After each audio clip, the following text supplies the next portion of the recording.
ভোটের বিনিময়ে কেউ যেন জান্নাত বিক্রি না করে। এই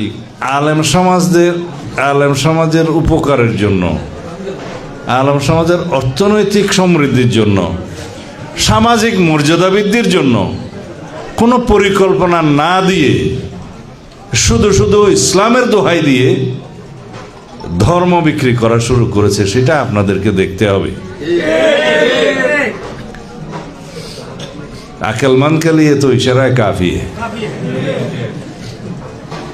এটা আমাদের ইমানের ক্ষতি করছে বিভিন্ন ভাবে। এই যে আমরা একটা দলের নামের পিছনে ইসলাম আছে, সেজন্য কি ওইটা পুরা ইসলাম হয়ে গেল? তাইলে তো আমরা যা নুরুল ইসলাম আছি সবগুলো ইসলাম। এইভাবে একটা বিভ্রান্তি সৃষ্টি করছে, বিশেষ করে নারী সমাজের মধ্যে।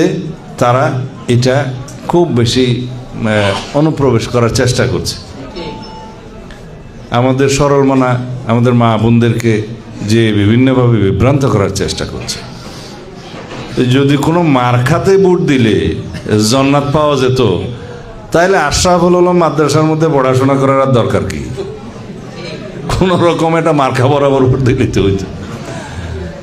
আমি শুনছি ভিডিওতে কেউ কেউ বলছে, এইবার যদি আল্লাহর দিকে তাকাইয়া, রসুলের দিকে তাকাইয়া যদি দয়া করে এই মার্কায় একটা ভোট দেন, তাহলে পরে জান্নাত নিশ্চিত।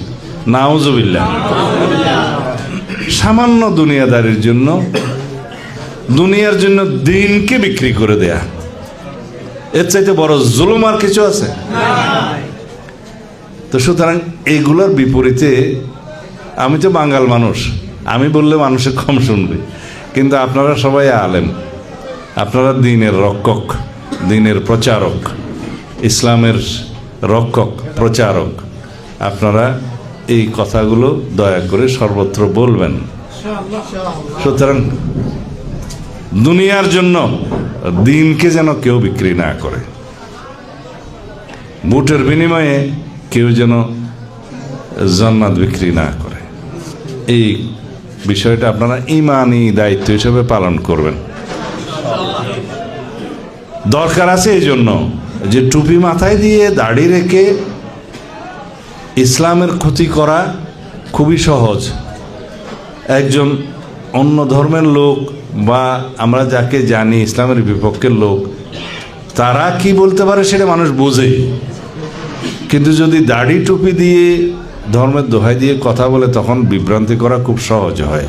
এই কাজটাই তারা করছে। নাউজুবিল্লাহ। আর আমরা সবাই আচরণবিধি মেনে চলবো, নির্বাচনের পরিবেশ রক্ষা করব।